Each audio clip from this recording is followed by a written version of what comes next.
You are with David House of Saving Health Ministries, and notice what the headline says here: The Weird History of Christmas in America. Later on in the article, it goes on to read, the Founding Fathers did not celebrate Christmas. That's right. George Washington, Benjamin Franklin, Thomas Jefferson, and the other Founding Fathers did not celebrate Christmas. Outside of New England, where drunken parties and cross-dressing were popular, December 25th was pretty much a nothing day. People went to work as normal. Indeed, the very first session of Congress held after the end of the Revolutionary War took place on December 25th, 1789. Nobody complained.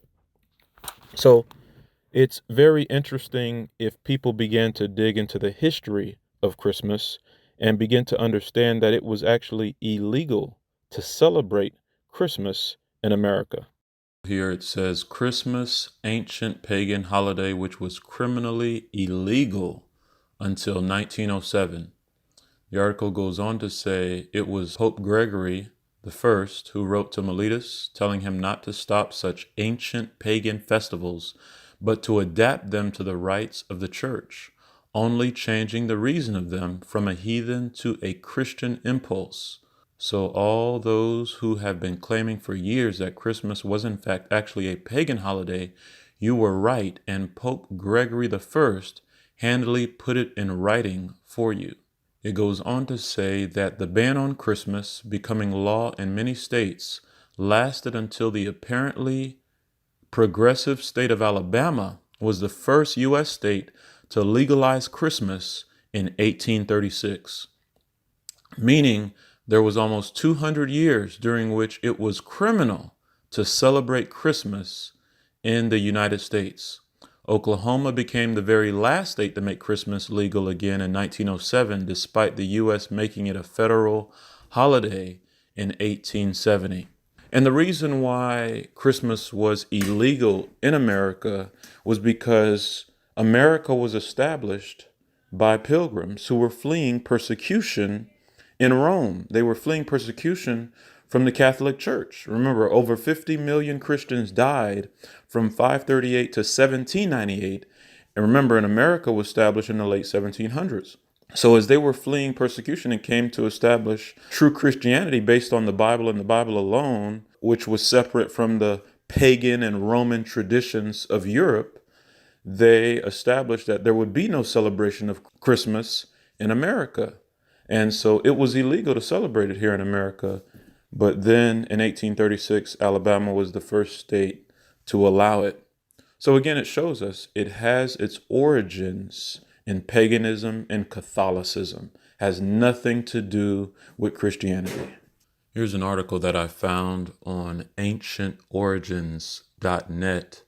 The headline says, Why Christmas is Held on the 25th of December.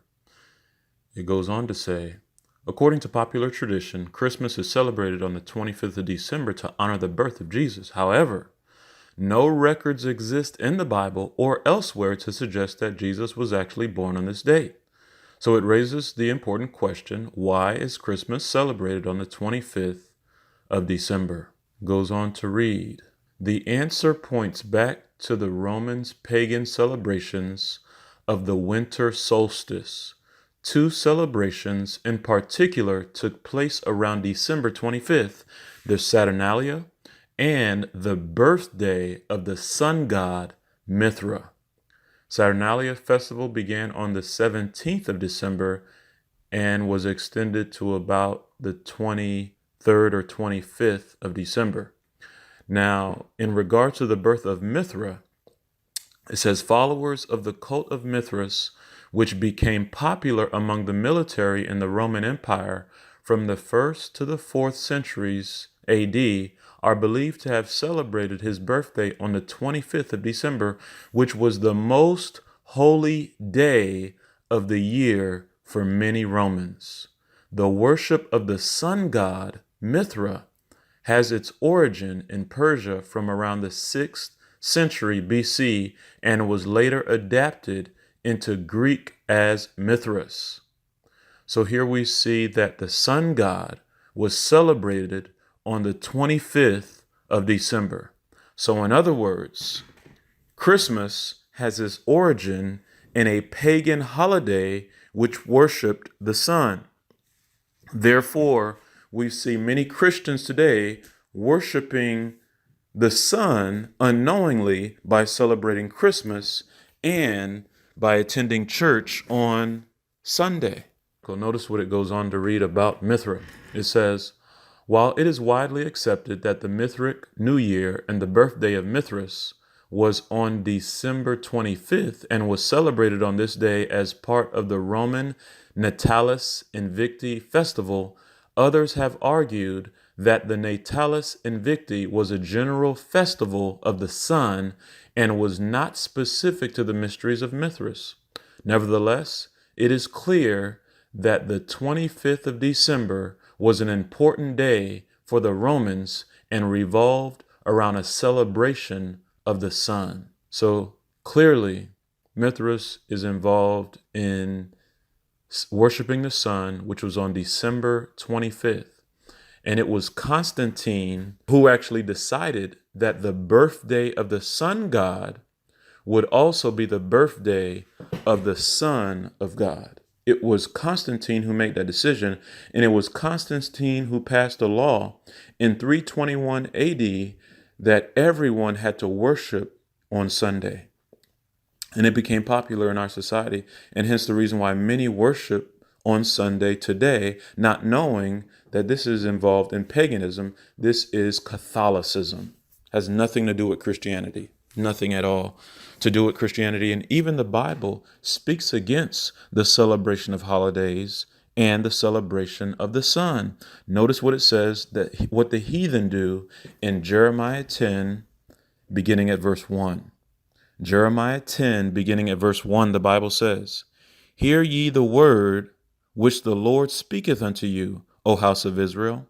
Thus saith the Lord, learn not the way of the heathen, and be not dismayed at the signs of heaven. The signs of heaven is talking about the sun. Continuing, for the heathen are dismayed at them. For the customs of the people are vain. For one cutteth a tree out of the forest, the work of the hands of the workmen with the axe. They deck it with silver and with gold. They fasten it with nails and with hammers, that it move not. So very clearly, the heathen are dismayed at the signs of heaven, talking about the sun. They cut down a tree out of the forest. They deck it with gold and silver. This is heathen. This is pagan. This is satanic. Has nothing to do with God at all, or Christianity. And so God is showing us these things that we would not learn the way of the heathen, but we would do like Christ. Because the reason why the Bible does not show us Christ's birthday is because it was pagan to celebrate your birthday. There's only two examples, two scriptures in the Bible where a person celebrated their birthday. In the book of Genesis, where Pharaoh celebrated his birthday. And the other is Herod, who celebrated his birthday. Two scriptures in the Bible where individuals celebrated their birthday. The celebrating of birthday is pagan. Egypt was a pagan nation that did not honor God, and Rome was another pagan nation that did not honor God. Neither one acknowledged the God of heaven. Hence the reason why you had the plagues coming to Egypt, because they disregarded the creator of heaven. And as they were disregarding the creator of heaven, they were disregarding God's law.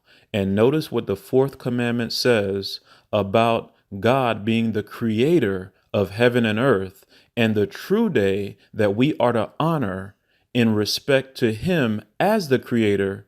And if we honor this day, then it means that we're serving the true God. But if we honor Sunday, it means we're honoring a false God, a pagan God, the sun god. Notice what the Bible says here in Exodus 20, verse 8 through 11, to remember the Sabbath day and keep it holy. 6 days shalt thou labor and do all thy work. But the seventh day is the Sabbath of the Lord thy God. In it thou shalt not do any work, thou nor thy son, nor thy daughter, nor thy manservant, nor thy maidservant, nor thy cattle, nor thy stranger that is within thy gates. For in 6 days the Lord made heaven and earth, the sea and all that in them is, and rested the seventh day. Wherefore the Lord blessed the Sabbath day and hallowed it. So God has given us the seventh day in which we are not to work. Very clear. The seventh day is the Sabbath, which is Saturday, and we are not to work on God's holy day. Now, man has given us a deception or a counterfeit, which is Sunday, which people don't work, and they are honoring pagan holidays in which they don't work. And so the holidays where people are celebrating and not working are Satan's counterfeit to God's weekly seventh day Sabbath, which we are not to truly work, showing it's a counterfeit. God has a holy day, the 7-day Sabbath, Saturday, and man has a deception, a holiday, which is a day that many do not work. Are we honoring God or are we honoring man? And again, this has its roots in Catholicism. Notice it says here that Sunday is the mark of the authority of the Catholic Church because they believe that they are above the Bible. Have mercy. No church is above the Bible. The Bible is the authority for the Christian. There's no reason for us to celebrate holidays. Even when you go to every month of the year, there's a significant holiday. It's another reason for them to make money. Remember, the Bible says the love of money is the root of all evil. Look at these holidays for every month of the year. It's so that they can reach into your pockets and build on their wealth. The love of money is the root of all evil, brothers and sisters. Let us not get caught up in the celebration of holidays, but let us honor God's holy day, which is weekly, the seventh day Sabbath, which is Saturday. Let us take a stand to honor his true Sabbath, because very soon we're going to see a national Sunday law here in America, just like we saw in Rome in 321 AD. Constantine passed a law. We're going to see a law right here in America where they are going to force individuals to honor Sunday as opposed to Saturday. Let us stand for the truth, no matter the cost, no matter the sacrifice. Let us be peculiar as to how Christ has called us to be peculiar, because Christ has stated, if any man will come after me, let him deny himself, take up his cross, and follow Jesus. Let us follow Jesus today and take a stand.